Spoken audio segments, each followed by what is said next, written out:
pasabog na katotohanan. Jackie Gonzaga, diretsa ang umamin sa tunay na estado ng relasyon kay Darren Espanto.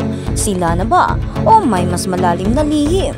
Kung bago ka lang sa channel na ito, huwag kalimutang mag-like, share, comment, and subscribe. Sa mundo ng showbiz na puno ng mga pangarap, intriga at matatamis na love team, iilan lamang ang nakakapagdulot ng matinding kilig at matinding usapan.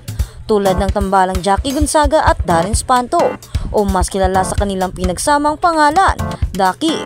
Mula nang magsimula ang kanilang chemistry sa Showtime, hindi na napigilan ang pagdami ng mga tagahanga na umaasa at nananalangin na ang kanilang on-screen romance ay tuluyang maging totoo sa likod ng kamera. Sa bawat kulitan, bawat tensyawan at bawat sulyapan nila sa isa't isa, laging may isang katanungan na bumabalot sa isipan ng publiko: ano ba talaga ang namamagitan sa kanila?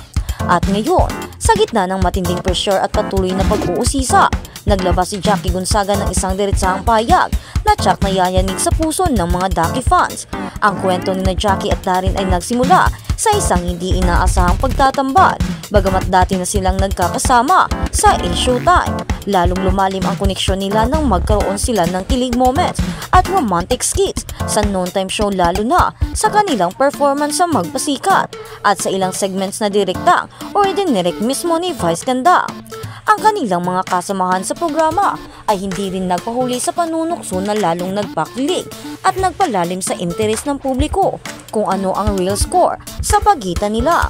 Ang bawat sulyap, bawat tawa at bawat lambingan ay binibigyan ng malalim na kahulugan ng kanilang mga tagahanga na matyagang naghihintay ng sinyalis at higit pa sa pagkakaibigan ang namamagitan sa kanila. Si Jackie Gonzaga, na kilala rin bilang Ate Girl Jackie, ay naging sentro ng mga tanong tungkol sa kanyang personal na buhay sa isang panayam kay Boy Abunda sa Fast Talk with Boy Abunda. Diretsahan siyang tinanong kung sila na ba ni Darren Espanto. Walang pag-aalinlangan at may kasamang matamis na ngiti ang kanyang tugon ay isang malinaw na, hindi naman po, hindi po kami ni Darren. Para sa mga tagahanga na matagal nang nangangarap, ang pahayag na ito ay maaaring isang malamig na tubig na ibinuhos sa kanila ng nag-iinit na pag-asa.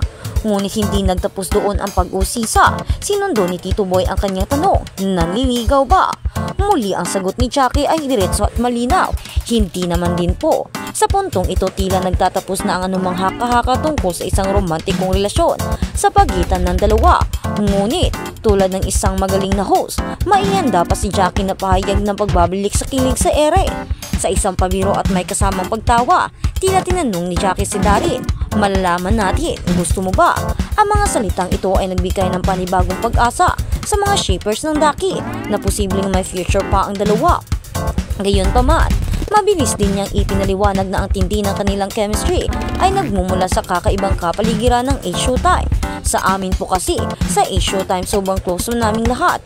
Yung relationship namin talaga roon iba po talaga kasi everyday po tito. Talagang magkasama, ibig sabihin, ang turingan nila sa isa't isa ay higit pa sa kasamahan sa trabaho, tila isang pamilya. Higit pa rito binanggitin ni Jackie na mayroon siyang dinidate ngayon at mas bata ito sa kanya. Nang tanungin ko si Darren ba ang tinutukoy niya, muling nagpaliwanag si Jackie na, lady, yung mga lumalapit sa akin, younger talaga sa akin. Ang pahayag na ito ay lalong nagbigay ng kalituhan, ngunit naglinaw na hindi si Darren ang kanyang kasalukuyang dinidate. Para kay Darren Espanto, hindi rin ito ang unang pagkakataon na siya ay naiugnay sa kanyang mga kasamahan sa showbiz. Nauna na siyang naiugnay kina Kailin Alcantara, Jaida Avanzado, Cassie Legaspi at Ilona Garcia, at kinumpirma rin niya ang mga puppy love at special relationship sa ilan sa kanila. Ang kanyang karanasan sa pagiging sentro ng mga love team at relasyon ay nagbibigay ng konteksto sa kanyang pakikipag-ugnayan kay Jackie. Ang kwento ni Jackie at Darren ay nagpapakita ng isang malaking hamon na kinakaharap ng mga love team sa showbiz, ang paghiwalay sa on-screen persona at sa tunay na buhay. Ang mga tagahanga ay madalas na nahihirapang tanggapin na ang kanilang mga idolo ay may kanya-kanyang personal na buhay sa labas ng telebisyon. Ngunit sa kabila ng lahat, nananatili ang paghanga sa kanilang profesionalismo at sa kanilang kakayahang magpakilig kahit pa hindi sila isang magkasintahan sa tunay na buhay. Sa ngayon, mananatili pa rin ang pagiging magkaibigan at magkasama sa trabaho ni Jackie Gonzaga at Darren Espanto. Bagamat hindi sila isang romantikong magkapareha, ang kanilang chemistry ay patuloy na magdadala ng ngiti at kilig sa kanilang mga tagahanga. Ang kanilang mga kwento ay isang paalala na sa ngayon ay nanatili pa rin na ang pag-ibig ay hindi laging sumusunod sa script at minsan ang pinakamagandang relasyon ay ang pagkakaibigan na nabuo sa likod ng mga kamera. Ang Daki Nation ay patuloy na maghihintay, umaasa at magmamahal anumang direksyon ang tahaki ng kanilang paboritong tambalan. At sa kabilang banda, Darren Espanto kinikilala rin ang pamilya ng nililigawan. Para kay Darren Espanto, parte ng panliligaw ang kilalanin ang pamilya ng nililigawan. Importante yun, syempre nandun yung respeto na pagkwentuhan sa Especially For You segment ng Showtime kung paano si Darren Espanto makisalamuha sa pamilya ng kanyang mga nililigawan. Naunang inamin ng talented singer na naging girlfriend niya ang sparkle actress na si Kailin Alcantara at kinumpirma naman na Jaida Avansada, anak ni na Gisa Saragosa at Dingdong Avansado, na nagkaroon sila ng mutual understanding ni Darren kahapon, October 7 sa Especially For You. Natanong ni Vice Ganda ang OPM singer na na-meet mo ba yung family Darren? Sagot na binata, oo naman. Mas kinikilala ko muna yung pamilya bago yung tao na nililigawan ko. Pumerit naman si Meme Vice kay Darren na okay ka pa doon sa family. Sa lahat ng pamilya okay naman, diretsong sagot niya. Bigla namang binero ni Kim Cho ang BFF niya na sinasabing ang dami, grabe no, sa lahat ng pamilya sabi.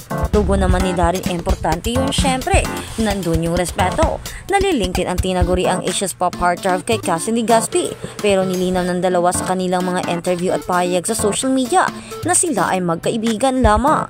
Noong June 1, idinaos ni Darren ang kanyang 10th anniversary concert sa Araneta Coliseum sa Quezon City. At sa kabilang balita, Kim Cho, kinaaaliwan ng fans ang kanyang funny epic fail moment. Usap-usapan ng madlang kapuso ang palpak na biro ni Kim Cho sa Especially For You.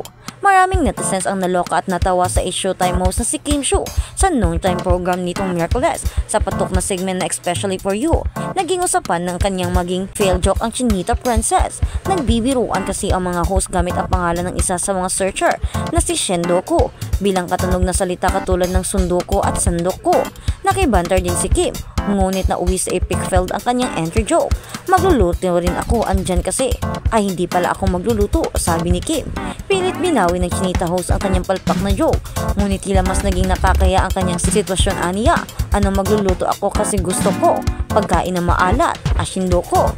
Teka, parang walay ng pawalay, pawala ng pawala. Sa sobrang iya ni Kim, bigla na lang itong nagsimulang mag-walk out habang natatawa ang lahat sa studio. Para raw tabunan ang nakakahiyang moment ng kanilang kaibigan. Pinasayaw ni Vice ang best ni Kim na si Darren Espanto. Gagawa tayo ng paraan para makalimutan ng madlang people. Darren, kumaldag kadali. Patawang sinabi pa ni Vice, dagdag din ng komedyan. Tuwing may mawawali na joke, kailangan sumayaw ka para makalimutan ng mga tao.